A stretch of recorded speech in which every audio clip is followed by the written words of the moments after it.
పంచాయతీరాజ్ గ్రామీణాభివృద్ధి శాఖపై ముఖ్యమంత్రి చంద్రబాబు సమీక్ష నిర్వహించారు. గ్రామీణ ప్రాంతాల్లో పారిశుద్ధ్యం నిర్వహణకు ప్రత్యేకమైన మొబైల్ యాప్ రూపొందించి పర్యవేక్షిస్తున్నట్టు సీఎంకు తెలిపారు. ఈ నెల 23వ తేదీన 13,326 పంచాయతీల్లో గ్రామ సభలు నిర్వహించనున్నట్టు సీఎంకు డిప్యూటీ సీఎం పవన్ కళ్యాణ్ వివరించారు. పంచాయతీరాజ్ గ్రామీణాభివృద్ధి శాఖపై ముఖ్యమంత్రి చంద్రబాబు సమీక్ష నిర్వహించారు. సమీక్షకు డిప్యూటీ సీఎం పవన్ కళ్యాణ్, ఆ శాఖ ఉన్నతాధికారులు హాజరయ్యారు. గ్రామ పంచాయతీలకు స్వాతంత్ర్య, గణతంత్ర దినోత్సవ వేడుకల వ్యయాన్ని 10 నుంచి 25 వేలకు పెంచినట్లు సమీక్షలో వెల్లడించారు. గ్రామీణ ప్రాంతాల్లో పారిశుద్ధ్య పనుల కోసం ప్రత్యేకమైన మొబైల్ యాప్ రూపొందించి పర్యవేక్షిస్తున్నట్లు సీఎంకు గ్రామీణాభివృద్ధి శాఖ తెలిపింది. స్థానిక సంస్థల ఎన్నికల్లో 2 కంటే ఎక్కువ పిల్లలు ఉంటే పోటీకి అనర్హత వేటు నిబంధనను తొలగించినట్లు సీఎం చంద్రబాబు వెల్లడించారు. దీనిపై కేబినెట్లో చట్ట సవరణ బిల్లు కూడా ఆమోదించినట్లు సీఎం చంద్రబాబు తెలిపారు. స్థానిక సంస్థల ప్రతినిధులకు గౌరవ వేతనం పెంపుపైన సమీక్షలో చర్చించారు. దీనిపై పంచాయతీరాజ్ గ్రామీణాభివృద్ధి శాఖ ప్రతిపాదనలు ప్రభుత్వానికి సమర్పించింది.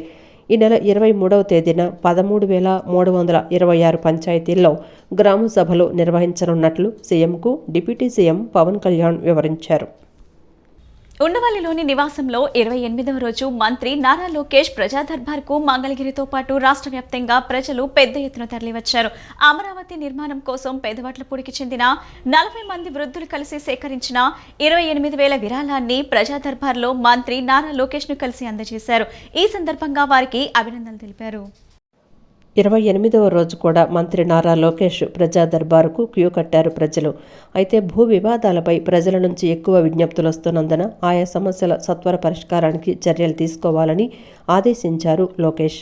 సంబంధిత శాఖతో సమన్వయం చేసుకోవాలని సిబ్బందికి సూచించారు. ఉండవల్లిలోని నివాసంలో 28వ రోజు మంత్రి నారా లోకేష్ ప్రజా దర్బార్కు మంగళగిరితో పాటు రాష్ట్ర వ్యాప్తంగా ప్రజలు పెద్ద ఎత్తున తరలివచ్చారు. తమ సమస్యలను విన్నవించారు. ఆయా విజ్ఞప్తులను పరిష్కరిస్తామని మంత్రి హామీ ఇచ్చారు. అమరావతి నిర్మాణం కోసం పెదవడ్లపూడికి చెందిన 40 మంది వృద్ధులు కలిసి సేకరించిన 28,000 విరాళాన్ని ప్రజా దర్బార్లో మంత్రి నారా లోకేష్ను కలిసి అందజేశారు. ఈ సందర్భంగా వారికి అభినందనలు తెలిపారు మంత్రి లోకేష్.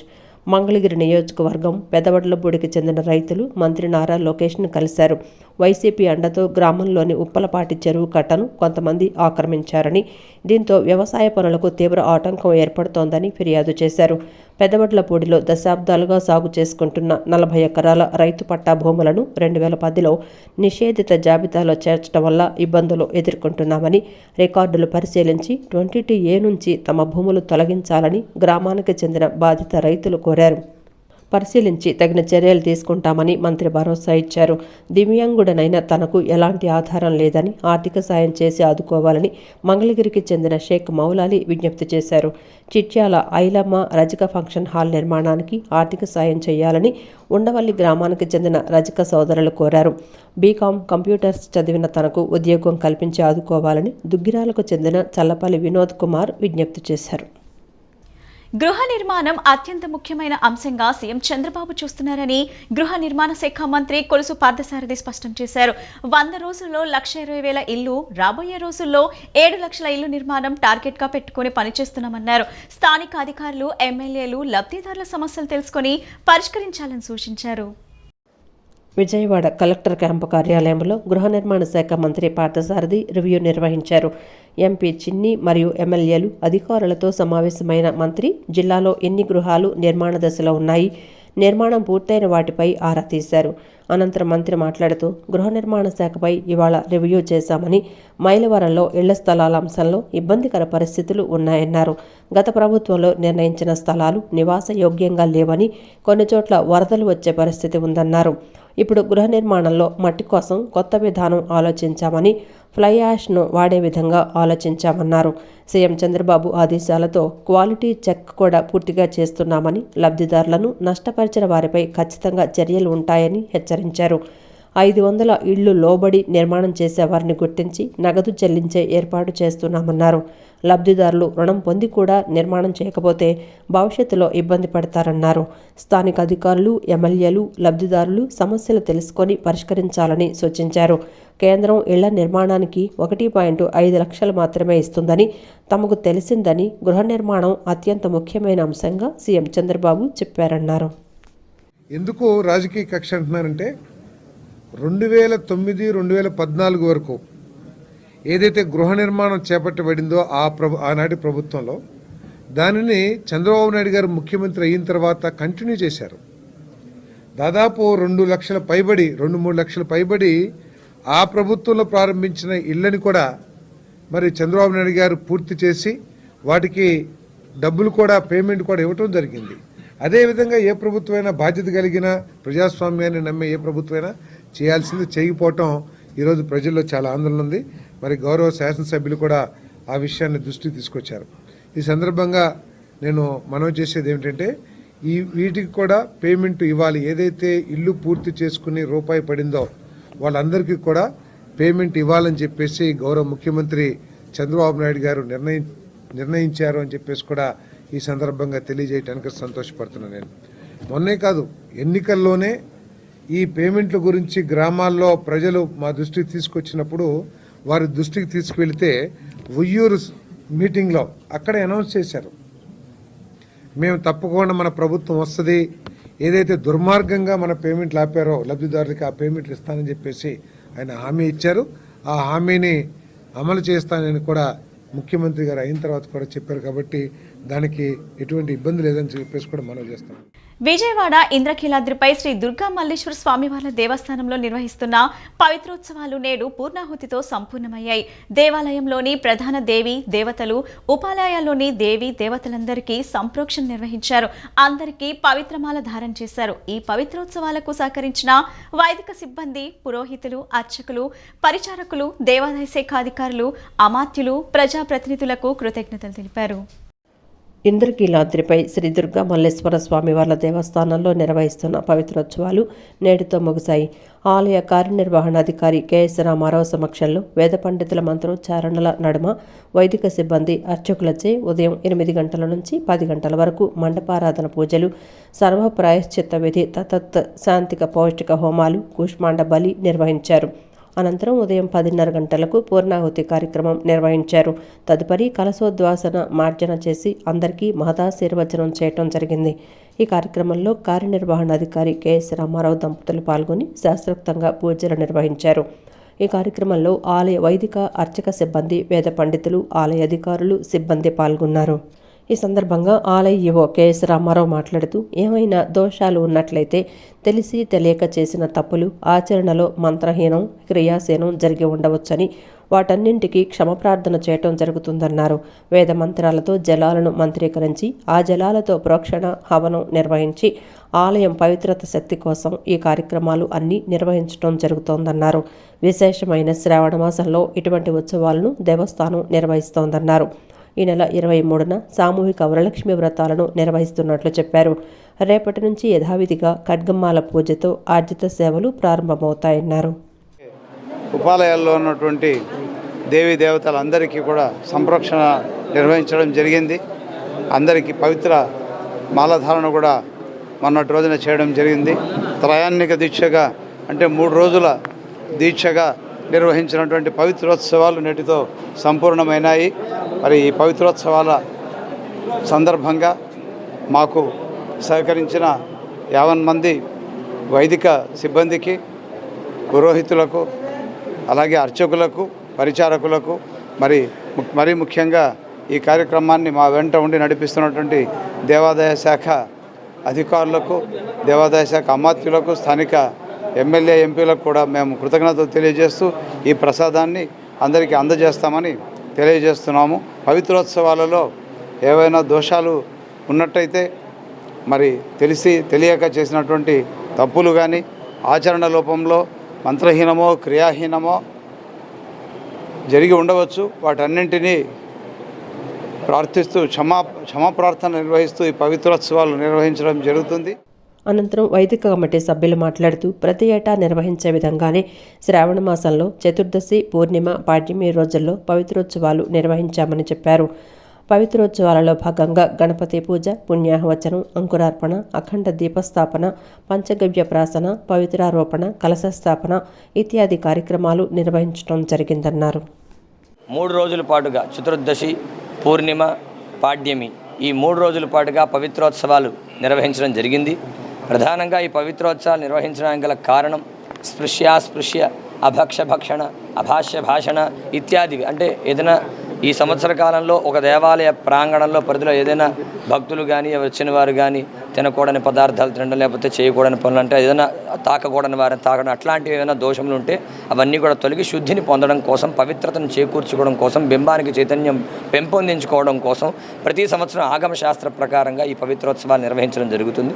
అందులో భాగంగా ఈ క్రోధినామ సంవత్సరంలో కూడా ఈ 3 రోజుల పాటుగా ఈ విశేషమైనటువంటి ఈ పవిత్రోత్సవాల్లో భాగంగా త్రయాహ్నిక దీక్షగా గణపతి పూజ, పుణ్యాహవాచన, అంకురారోపణ, అఖండ దీపస్థాపన, పంచగవ్య ప్రాసన, పవిత్రారోపణ, కలశస్థాపన ఇత్యాది కార్యక్రమాలు చేసుకొని 3 రోజుల పాటుగా మూలమంత్ర దేవతా హవనాలన్నీ కూడా చేసుకోవడం, అలాగే ఇవాళ రోజున పూర్ణాహుతితో ఈ కార్యక్రమాన్ని పరిసమాప్తి చేసుకొని పవిత్రాలన్నీ కూడా విసర్జన చేయడం జరిగింది. అందరూ కూడా ప్రసాదంగా పంచడం జరిగింది. వైసీపీ హయాంలో ఉన్న వారంతా దండుపాలెం బ్యాచ్ అని టీడీపీ సీనియర్ నేత బుద్ధ వెంకన్న అన్నారు. అన్ని శాఖల్లో అవినీతి జరిగిందని, అందుకే ఇప్పుడు రికార్డులు తగలపెడుతున్నారన్నారు. జగన్ కు ఛాలెంజ్ చేస్తున్న ఒక్క శాఖలో అయినా అవినీతి చేయలేదని చెప్పగలరా అని నిలదీశారు. అవినీతి చేశారు కాబట్టి వివిధ శాఖల్లో ఫైళ్లను తగలపెడుతున్నారని బుద్ధ వెంకన్న పేర్కొన్నారు. అడ్డగోలుగా నియామకాలు, కాంట్రాక్టర్లు కట్టబెట్టారన్నారు. వైసీపీ నేతలు కొంతమంది అధికారులు కుమ్మక్కై దోచుకున్నారని, దమ్ముంటే పట్టుకోండి అని ఇప్పుడు సిగ్గు లేకుండా వైసీపీ నేతలు మాట్లాడుతున్నారని దుయ్యబట్టారు. టీడీపీ నేత బుద్ధ వెంకన్న 1 టౌన్లోని తన కార్యాలయంలో విలేకరుల సమావేశం నిర్వహించారు. సమావేశంలో ఆయన మాట్లాడుతూ వైసీపీ పాలనలో ఉన్న పరిశ్రమలు వెళ్లిపోయాయని, జగన్ను చూసి భయపడి ఒక్కరూ కూడా ఏపీకి రాలేదని బుద్ధ వెంకన్న ఎద్దేవా చేశారు. ఇప్పుడు చంద్రబాబును చూసి పెట్టుబడిదారులు మళ్లీ ఏపీకి వస్తున్నారన్నారు. తాము చేసిన ప్రయత్నాల వల్ల ఇప్పుడు పరిశ్రమలు వస్తున్నాయని చెప్పుకోవడానికి సిగ్గుండాలని బుద్ధ వెంకన్న ఫైర్ అయ్యారు. జోగి రమేష్ భూభాగవతం చూశామని, అటాచ్ ఆస్తులను కూడా స్వాహా చేశారన్నారు. వైసీపీ పాలనలో అన్ని అక్రమాలు, అరాచకాలే జరిగాయన్నారు. జగన్ పెద్ద పెద్ద దోపిడీలు చేశారని, ఆయన అడుగుజాడల్లో ఆ పార్టీ నేతలు అందిన కాడికి దోచుకున్నారన్నారు. పలానా శాఖలో మేము దోచుకోలేదని చెప్పే దమ్ము, ధైర్యం ఉందా అని బుద్ధ వెంకన్న ప్రశ్నించారు. ఏ శాఖ పేరు చెప్పినా తాను చర్చకు సిద్ధమని సవాల్ విసిరారు. అసలు ప్రభుత్వ శాఖల్లో కీలక ఫైళ్లు దగ్ధం అవటం ఏమిటో వింతగా ఉందన్నారు. ఎవరికి అర్థం కాని జగన్ ఆర్టీదని దొరకకుండా తగలబెడుతున్నారని విమర్శించారు. గతంలో వైఎస్ హయాంలో అనేక మంది అధికారులు జైలుకు వెళ్లారన్నారు. ఇప్పుడు జగన్ కారణంగా జైలుకు వెళ్లడానికి అధికారులు క్యూలు కట్టబోతున్నారని తెలిపారు. ప్రజాధనాన్ని దోచుకున్న వైసీపీ నేతలు, ఐఏఎస్, ఐపీఎస్, ఇతర అధికారులకు శిక్ష తప్పదన్నారు. చంద్రబాబు సీఎం అయ్యాక రాష్ట్రంలో ప్రజాపాలన సాగుతోందన్నారు. ఆ విషయం ప్రజలకు అర్థమైందని, వైసీపీ మూర్ఖులకే అర్థం కావటం లేదని బుద్ధ వెంకన్న పేర్కొన్నారు. దమ్ముంటే పట్టుకోండి అనే ఛాలెంజ్కి వచ్చే పరిస్థితి వైసీపీ నాయకులు వచ్చారు. నిన్న అంటాడు కోడిగుడ్లకి ఏకలు లెక్కబెట్టే మంత్రి, మా హయాంలోనే మేము పెట్టుబడులు తీసుకొచ్చాం, ఇప్పుడు ఈ ఓపెనింగ్ జరుగుతున్నాయి అంటాడు. ఒకవేళ అదే నిజమైతే మీ హయాంలో పరిశ్రమలు పెట్టడానికి జగన్మోహన్ రెడ్డిని చూసి భయపడ్డారు కాబట్టికే ప్రతి ఒక్కరు ఇవాళ చంద్రబాబు నాయుడు గారి హయాంలో పెట్టుబడులు పెట్టడానికి వస్తున్నారు. మీ హయాంలో ఒక్క పరిశ్రమ అన్నా ఇక్కడ కట్టి చూపించారా? అందులో ఉద్యోగ అవకాశాలు ఇచ్చారా? ఏ అవకాశాలు ఇలా రాకుండా రాష్ట్రాన్ని అధోగతి పాలు చేసింది జగన్ బ్యాచ్ కాదా? అసలు ఈ జగన్ బ్యాచ్ గురించి చెప్పాలంటే మనం మొన్నే చూసాం. జోగి రమేష్ అగ్రిగోల్డ్ ఆస్తులు అటాచ్మెంట్ లో ఉన్నాయి, దొంగ సర్వే నెంబర్లతో రిజిస్ట్రేషన్ చేసి అమ్ముకున్నటువంటి వైనం. అలాగే ఆడుదాం ఆంధ్ర, రోజు నీతులు చెప్పే రోజా. ఆడుదాం ఆంధ్రాలో 100 కోట్ల పైగా అవినీతి. ఏంటి ఏ శాఖలో జరగలేదు చెప్పండి అవినీతి? ఫలానా శాఖలో జరగలేదని చెప్పండి. మనిషికి డబ్బు ఎంత కావాలి? తినడానికి, ఉండడానికి, కొద్దిగా పోనీ లగ్జరీగా బతకడానికి ఏదో కొద్దిగా గొప్ప కావాలి. ఈ భారతదేశంలో పేద కుటుంబాలే ఎక్కువ. అందులో అన్నపూర్ణ లాంటి ఆంధ్రప్రదేశ్ లో ఈ జగన్మోహన్ రెడ్డి వచ్చాక అందరూ పేదవారైపోయారు. అయినా సరే వీళ్ళకి ఆశ చాలదు. విజయవాడ వైఎస్ఆర్ కాలనీలో భారీ యంత్ర సామాగ్రితో రైస్ పుల్లింగ్ తయారు చేస్తున్న ముఠాను పోలీసులు అరెస్ట్ చేశారు. వైఎస్ఆర్ కాలనీలో ఒక షాపులో గుట్టు చప్పుడు కాకుండా rice pulling, torch cut off వంటి సామాగ్రిని తయారు చేస్తున్న ముఠాను 2 టౌన్ పోలీసులు చాకచక్యంగా పట్టుకున్నారు. వారి నుంచి కొన్ని నాణేలు, రాగి చెంబులు, గ్యాస్ సిలిండర్లు, వాటిని తయారు చేసే సామాగ్రిని పట్టుకున్నారు. విజయవాడ వైఎస్ఆర్ కాలనీలో గుట్టు చప్పుడు కాకుండా రైస్ పుల్లింగ్ చేస్తున్న ముఠా గుట్టును 2 టౌన్ పోలీసులు బట్టబయలు చేశారు. వైఎస్ఆర్ కాలనీలో ఒక ప్రాంతంలో ఒక పాకలా వేశారు. బయటకు కనిపించేది టీవీ షాప్, లోపల మాత్రం 10 అడుగుల గుంట తవ్వి అందులో రైస్ పుల్లింగ్ తయారు చేసే పరికరాలను భద్రపరిచారు. డూప్లికేట్ రైస్ను తయారు చేస్తున్నారు. టార్చ్ కట్ ఆఫ్ పరికరాన్ని తయారు చేస్తున్నారు. రైస్ పుల్లింగ్ కొనుగోలు చేసేవారిని బ్రోకర్లను తీసుకొచ్చి చూపించటం, అమ్మటం చేస్తున్నారు. రాగి చెంబులతో పాటు రాగి నాణ్యాలు, ప్రాచీనమైన వస్తువులని, కొన్ని డూప్లికేట్ వస్తువులు తయారు చేసి విక్రయిస్తున్నారు. పోలీసులకు వచ్చిన సమాచారం మేరకు నిఘా ఉంచి చాకచక్యంగా పట్టుకున్నారు.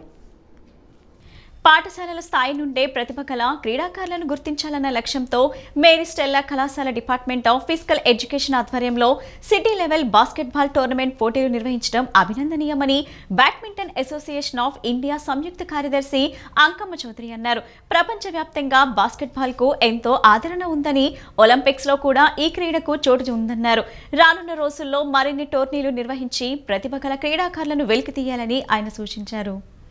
మేరీ స్టెల్లా కళాశాల డిపార్ట్మెంట్ ఆఫ్ ఫిజికల్ ఎడ్యుకేషన్ ఆధ్వర్యంలో మేరీ స్టెల్లా కళాశాల గ్రౌండ్స్ నందు సిటీ లెవెల్ బాస్కెట్బాల్ టోర్నమెంట్ పోటీలు అట్టహాసంగా ప్రారంభమయ్యాయి.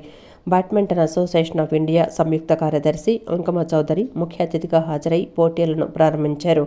3 రోజుల పాటు జరిగే ఈ టోర్నమెంట్లో వివిధ పాఠశాలలు, కళాశాలలకు చెందిన క్రీడాకారులు పాల్గొనున్నారు. అనంతరం ఆయన మాట్లాడుతూ బాస్కెట్బాల్కు ప్రపంచవ్యాప్తంగా ఎంతో పేరు ఉందని, ఒలింపిక్స్, ఏషియన్ గేమ్స్ వంటి పోటీలలో బాస్కెట్బాల్ ఖచ్చితంగా ఉంటుందని చెప్పారు. ఎన్నో సంవత్సరాల నుండి మేరీ స్టెల్లా కళాశాల ఈ టోర్నమెంట్ను నిర్వహిస్తోందని అన్నారు.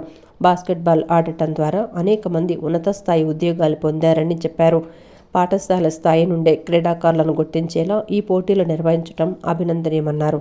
రానున్న రోజుల్లో మరిన్ని టోర్నమెంట్లు నిర్వహించి క్రీడాకారులను వెలికితీయాలని కోరారు.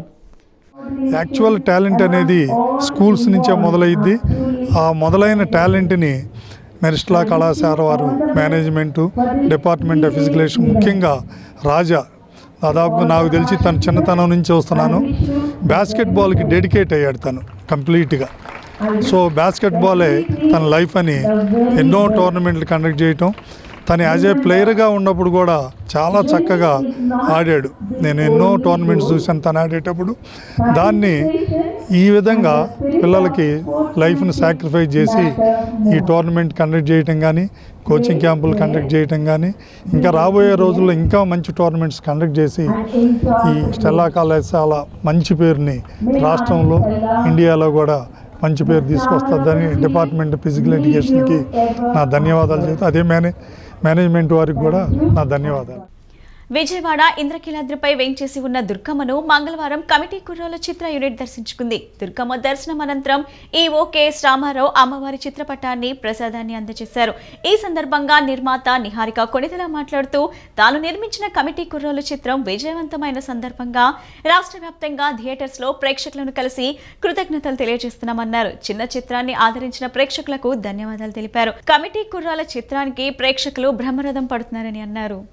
విజయవాడ నగరంలో ఆయ్ చిత్ర బృందం సందడి చేసింది. ఈ చిత్రం విడుదలైన అన్ని చోట్ల పాజిటివ్ టాక్తో బాక్సాఫీస్ వద్ద సెన్సేషన్ సృష్టిస్తుందని చిత్ర కథానాయకుడు నార్ని నితిన్ తెలిపారు. ఈ నేపథ్యంలో ఆంధ్ర, తెలంగాణ ప్రాంతాల్లో సక్సెస్ టూర్ నిర్వహిస్తున్నామని చెప్పారు. విజయవాడ పిన్నమనేని పాలిక్లినిక్ రోడ్డులోని ట్రిప్లెస్ పాక ఇడ్లీ హోటల్లో టిఫిన్ చేసిన ఆయ్ చిత్ర హీరో నార్నే నితిన్, హీరోయిన్ నయన్ సారిక కాసేపు మీడియాతో ముచ్చటించారు. చిత్రం యొక్క విజయోత్సవాన్ని పంచుకున్నారు. ఈ సందర్భంగా హీరో నార్నే నితిన్ మాట్లాడుతూ, ఆయ్ చిత్రానికి తెలుగు ప్రేక్షకుల నుంచి విశేష స్పందన లభిస్తుందని హర్షం వ్యక్తం చేశారు. చిత్రాన్ని విజయవంతం చేసిన ప్రేక్షకులకు కృతజ్ఞతలు తెలిపారు.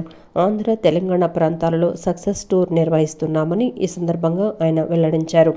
థియేటర్స్లో ప్రేక్షకులను కలిసి కృతజ్ఞతలు చెప్తున్నామని, ప్రతి చోట ప్రేక్షకులు బ్రహ్మరథం పడుతున్నారని తెలిపారు.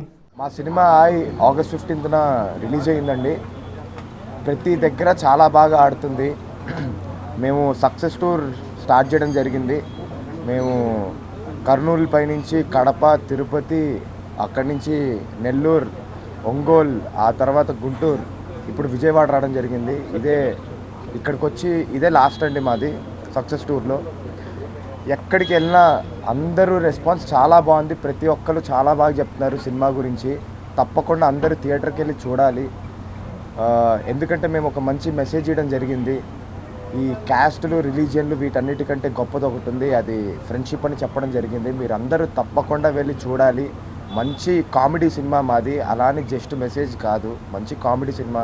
తప్పకుండా అందరు చూడాలి. అండ్ నేను ఎక్కడికి వెళ్ళినా బావగారి ఫ్యాన్స్ ఎప్పుడు చూసినా నా వెనకాల వచ్చారండి. థ్యాంక్ యూ సో మచ్ మీ అందరికీ. అలాగే ఆయనకి ఎప్పటికీ రుణపడిపోయి ఉంటాను. థ్యాంక్ యూ అండి. అనంతరం చిత్ర హీరోయిన్ నయన్ సారిక మాట్లాడుతూ ఆయ్ చిత్రం విజయవంతం కావటం సంతోషంగా ఉందని అన్నారు. చిత్రంలో తాను తెలుగింటి అమ్మాయిలా కనిపించానని, చిత్రాన్ని వీక్షించి సక్సెస్ చేసిన ప్రేక్షకులకు ప్రత్యేకంగా కృతజ్ఞతలు తెలియజేశారు. We have come here for like our success tour for the movie. మూవీకి చాలా బాగా రెస్పాన్స్ వచ్చింది మాకు. సో చాలా లవ్ అండ్ చాలా సపోర్ట్ వచ్చింది. సో అలాగే సపోర్ట్ చేయండి. అండ్ మూవీలో చాలా ఎలిమెంట్స్ ఉన్నాయి అండ్ పక్కా గోదావరి ఫిల్మే. అండ్ నా క్యారెక్టర్ చాలా తెలుగు అమ్మాయి, ప్యూర్ తెలుగు అమ్మాయి క్యారెక్టర్ ఉంటుంది. అండ్ మీరు ఖచ్చితంగా ఈచ్ అండ్ ఎవ్రీ క్యారెక్టర్కి కనెక్ట్ అవుతారు అండ్ ఎంజాయ్ చేస్తారు. సో ప్లీజ్ చూడండి అండ్ సపోర్ట్ చేయండి and me friends and family అందరికీ చెప్పండి. So enjoy and support us just the way you have done. And I'm really grateful for all the NTR Garu fans over here. We have received so much love from Kurnool to Vijayawada, whatever tours we have done, whatever place we have been to. It's been a really overwhelming feeling for me. And thank you so much for accepting us and loving us. ఈ bulletin ఇంతటితో సమాప్తం. తిరిగి మరో బులెటిన్లో కలుద్దాం. నమస్కారం.